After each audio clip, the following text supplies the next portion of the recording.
Mga ka-MB, atin pong pag-uusapan ngayon ay patungkol kung paano nabuo ang Jordan Rule at paano tinalo ni Jordan ang Bad Boys Piston ng NBA at kung paano nag-evolve ang playground foul into flopping sa panahon ngayon.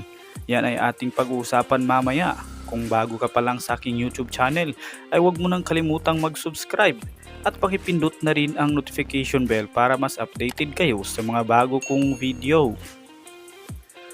Ang Bad Boy Piston noong late 80s ay ang isa sa pinaka-pisikal maglaro na kupunan sa kasaysayan ng NBA. Ang mga players na ito ang nagpapasikat ng Bad Boys Piston: John Salley, Isiah Thomas, Rick Mahorn, Dennis Rodman, at Bill Lambert na mas kilala sa tawag na The Bodies of the Bad Boys. Siya ang kadalasang nagpapabagsak ng mga kalaban at palaging nai-involve sa mga suntukan. Ang mga players na to ay pisikal talagang maglaro at kapag susubukan mong pumasok sa ilalim ng basket ay paniguradong masasaktan ka talaga at paniguradong sasahig ka pupulutin. Ibang klase talaga ang taktika ng team na ito dahil numero 1 sa kanila ang pagiging pisikal at hard foul kung magbigay. Ang foul sa kanila ay hindi pwedeng simpleng hawak lamang. Kung sa tingin nila na ikaw ang nagdadala ng team ninyo ay paniguradong bugbog sarado ang sasapitin mo. At syempre, hindi naman nila magagawa ito kung wala ang basbas ng kanilang coach. Ang nagpasimuno nito ay ang coach nila noon na si Coach Chuck Daly. Ang matinding pagiging agresibo ang dahilan kaya sila nakilala ng husto. Itong Bad Boys Piston ay talagang nakipagbakbakan at nakipagbasagan ng husto para makuha nila ang back-to-back NBA Championship ng 1989 at 1990. Pagdating sa pagdepensa kaya sila tinawag na Bad Boys dahil walang sino mang players ang nakakaligtas sa kanila. Hindi si Charles Barkley, hindi si Larry Bird, at lalong-lalo na hindi si Michael Jordan. Noong una nilang nakaharap ang pausbong pa lang na Michael Jordan ay hindi nila ito nadipinsahan. Noong 1987 may larong gumawa si Michael Jordan ng 61 points kontra sa team ng Detroit Pistons. At ng 1988 ay may mga larong gumawa si Michael Jordan ng 49 points, 47, 61, 49 at 59 points. At ang 59 points na yon ay nakita sa isang nationalized televised game. Kaya naman pahiyang-pahiya ang Detroit Pistons. Kaya naman doon na nanggigil talaga itong coach nila na si Chuck Daly at sinabi pa niya na hindi na tayo ulit tatalunin ng halos mag-isa nitong si Michael Jordan. Kaya noon nabuo ang isang defensive concept ng Detroit Pistons na kung tawagin ay Jordan Rules. Ang Jordan Rules ay dinisenyo para hindi makaere o makaangat itong si Michael Jordan. Sinabi ni Isiah Thomas, ang star point guard ng Detroit Pistons noong panahon na yon, na si Michael Jordan ang pinakamahusay na basketball player sa panahon na yon. At alam niya na pag ito ang nakadrive o nakapasok sa ilalim ay paniguradong i-score talaga ito. Kaya gagawin nila ang lahat kahit ilang player ang magbantay para lang hindi makaangat itong si Michael Jordan. At kung makapasok man ito ay sisiguraduhin nilang masasaktan talaga ito. Ang team talaga ng Detroit Pistons ang nagpahirap sa karir ni Michael Jordan. Sabi ni James Harley ay hindi niya raw alam kung paano nakalabas ng buhay o nakasurvive si Michael Jordan sa Jordan Rules. Kung tutusin, simple lang naman ang Jordan Rules. Unang-una, kapag si Michael Jordan ay nasa wings, ay pupwersahin nila itong pumunta sa elbow o sa bandang gitna at pipigilan nilang makapunta si Michael Jordan sa baseline.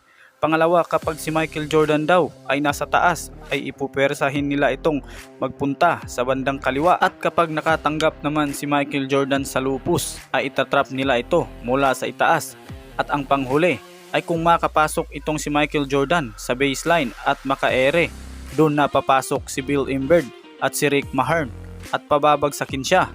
Mismong si Dennis Rodman na naging kakampi ni Michael Jordan sa pangalawang kampyonato ay nagkwento ng sabi daw ni Chuck Daly na itong Jordan Rules ay kapag si Jordan ay pumasok at sasalaksak ay pababagsakin nyo siya at talagang pisikal na sasaktan. Dagdag pa sa sinabi ni Rodman na kapag papasok si Michael Jordan ay talagang titirahin nila ito. Kaya nga sinabi ni Rodman sa episode 3 ay doon daw siya humanga kay Michael Jordan na wala nga raw daw talagang papantay dahil para lang malampasan ang mga pinaggagawa nila sa kanya ay talagang ibang klaseng tao ito. At dahil nga sa pisikal na depensa ng Bad Boys Piston ay nakakuha sila ng dalawang sunod-sunod na kampyonato noong 1989 at 1990. Hindi sa minamaliit ang mga nagawa ng Detroit Piston. Talagang mahusay na team ito, hindi lang sa depensa kundi may opensa rin ito. At gaya ng ibang team, plano ito ni Coach Chuck Daly at may sistema na gumaganap at pinaniniwalaan ng lahat ng players. Pero paano nila napapagana ang gantong klaseng sistema na kung ating makikita ay grabe talaga ang pisikalan at kanilang ginagawa na halos nananakit na ng mga players. Hindi lang si Michael Jordan ang nakaranas niyan kundi kasama din sila Charles Barkley at itong si Larry Bird. Nagagawa nila ang mga ganyang laruan dahil ng mga panahon na yan na late 80s ay tinatrato lang ng NBA ang kahit anong contact as regular foul. So kung tatapikin mo lang ay hampasin mo na lang, parehas lang din namang foul kasi sa panahong iyan ay hindi pa well defined ang flagrant foul sa NBA. Nagsimula lamang ang flagrant foul noong 1980-81 season pero wala pa itong ganun kahigpit na penalties. Nag-umpisa lang ang mga penalties na yan noong 1990-91 para protektahan ang mga players. Kaya ng mga panahon na yan ay ginamit ng Detroit Piston ang mga taktika na yan dahil alam nila na hindi ganoon kahigpit ang tawag. Kaya ang mga binibitawan nilang fouls sa panahon noon ay may tuturing na flagrant foul sa panahon ngayon. Kaya pagtungtong ng 1991 season ay dyan na ipinatupad ng NBA ang penalty para sa flagrant foul na yan. Nagkaroon na ng flagrant 1 at flagrant 2 kung saan ang flagrant 2 ay talagang excessive at medyo violente na. Ay ito ay magsasanhi ng pagkaka-eject ng players o may kaukulang multa depende sa tindi ng pagkaka-foul at pwede pa din siyang magkaroon ng suspensyon. Kaya pagdating ng 1990s ay dito na nagpalakas at nagpalaki ng katawan itong si Michael Jordan at dito na naghari si Michael Jordan at ang Chicago Bulls. At pwede nating sabihin na dahil sa Detroit Piston ay mas lumakas itong si Michael Jordan at nakatulong din ang pagbabago ng rules dahil nalilimitahan na ang mga agresibong fouls at bagong rules na ipinapatupad. Dito ay naging patas na ang tawag at dito na rin lumabas ang pagiging unstoppable ni Michael Jordan pero mas physical pa rin ang laro noon kung ikukumpara ngayon. Sa panahon kasi ngayon ay ito naman ang nangyari, sumobra naman mga ka-MB.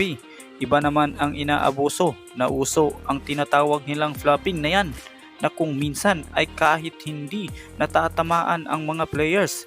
Basta magaling kang umarte ay marami ka talagang madadaling fouls. Kaya kung ikukumpara noon at ngayon ay masasabi mo talaga na kung si Michael Jordan ay nag-a-average ng 30 points per game noong panahon na physical pa ang depensa, paano na kaya kung sa ngayon na naglaro si Michael Jordan na sobrang luwag na ng depensa?